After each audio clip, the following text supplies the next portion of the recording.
আমন্ত্রণ জানাচ্ছি বাংলাদেশের সর্বশেষ গুরুত্বপূর্ণ আপডেট সংবাদে। শুরুতেই সংবাদ শিরোনাম। তদন্তে বেরিয়ে আসছে একের পর এক অপকর্ম। নারী নিয়ে এক রুমে ভাগাভাগি করে থাকতেন জুনায়েদ আহমেদ পলক ও ডাক্তার মোহাম্মদ মুরাদ ওরফে টাকলা মুরাদ। এছাড়া ওবায়দুল কাদেরের নারী সাপ্লায়ারের কাজও করতেন এই টাকলা মুরাদ। এ বিষয়ে থাকছে বিস্তারিত প্রতিবেদন। গত ৫ আগস্ট ছাত্র জনতার প্রবল গণ আন্দোলনের মুখে পতন হয় আওয়ামী লীগ সরকারের।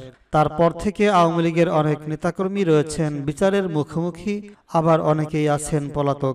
সম্প্রতি সোশ্যাল মিডিয়া ইনস্টাগ্রামে মনোয়ার ইসলামের এক পোস্টকে ঘিরে সামাজিক যোগাযোগ মাধ্যমে চলছে ব্যাপক প্রতিক্রিয়া, যেখানে বেশিরভাগ নেটিজেনরা মনোয়ার এর বক্তব্যকে সমর্থন করছেন।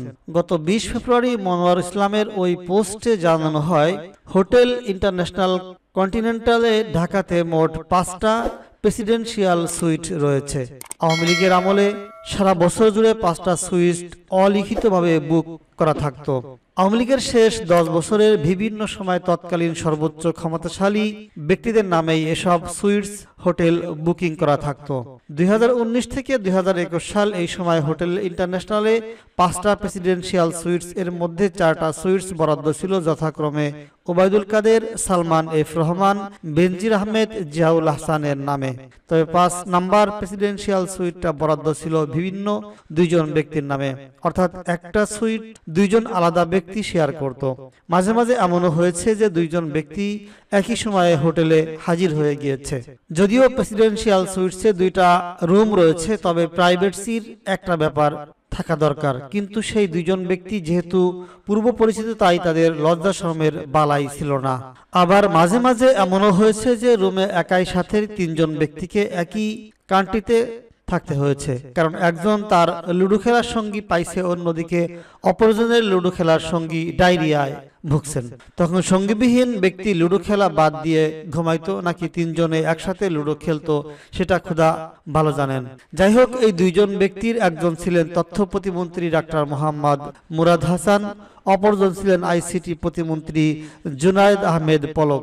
আনোয়ার ইসলাম আরো জানান, এত কথা বললাম কারণ ভাগাভাগি করে খাওয়ার বিষয়টা আসল পলকের পুরনো অভ্যাস। সে জেলে বৈশা ব্যারিস্টার সুমনের সঙ্গে কলারুটি ভাগ করে খায়, আর জেলের বাইরে ইন্টারকন্টিনেন্টালে ডাক্তার মুরাদের সঙ্গে শুয়ে শুয়ে ভাগ করে খাইতেন।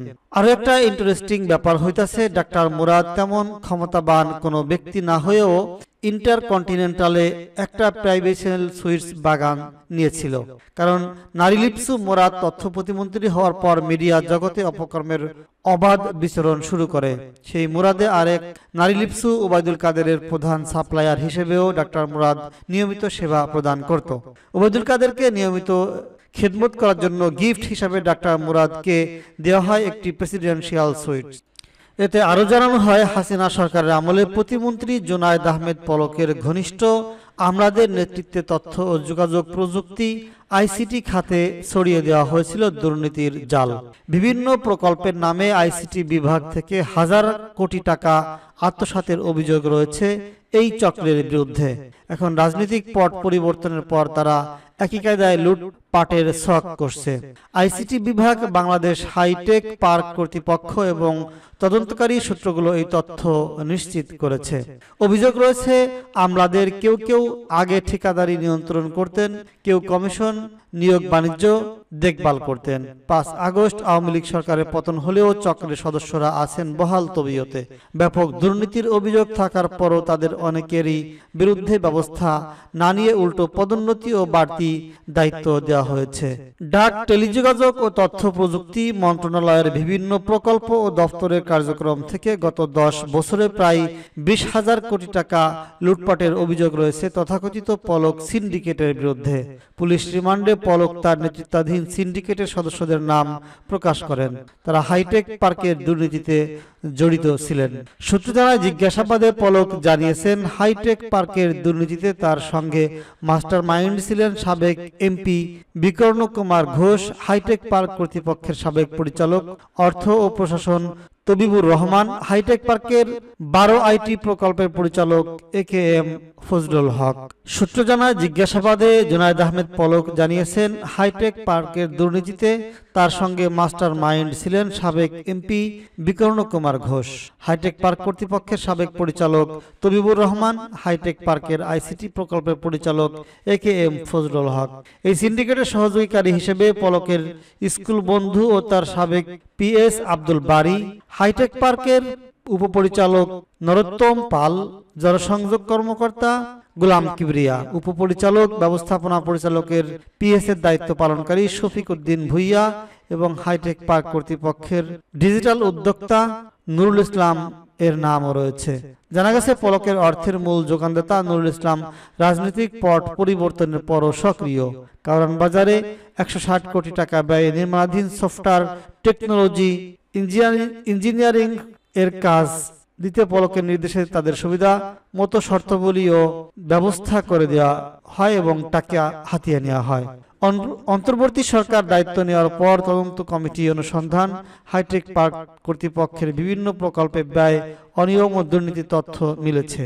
তদন্ত কমিটি বিভিন্ন প্রকল্পে প্রয়োজনীয় ও অতিরিক্ত অপচয়, অসঙ্গতি, দুর্বলতা ও আর্থিক ক্ষতি, অসম চুক্তি সুবিধাভোগী নির্বাচন অসচ্ছলতা, জনবল নিয়োগে অনিয়ম, অনৈতিক একই কাজ বারবার করার মতো বিভিন্ন বিষয় চিহ্নিত করেছে।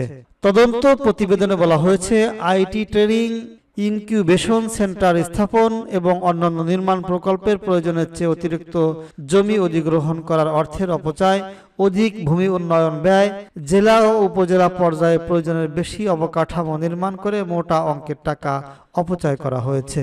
জেলা পর্যায়ে আইটি বা হাইটেক পার্ক স্থাপন প্রকল্পে 12 জেলায় দরপত্রে একমাত্র বিডার থাকার পরও কার্যাদেশ দিতে 6 মাস দেরি করা নিয়ে অনিয়মের অভিযোগ রয়েছে। প্রকল্পের শুরুতেই পরিচালক ফজলুল হক পছন্দের ঠিকাদার দিয়ে কাজ করাতে শুরু করেন।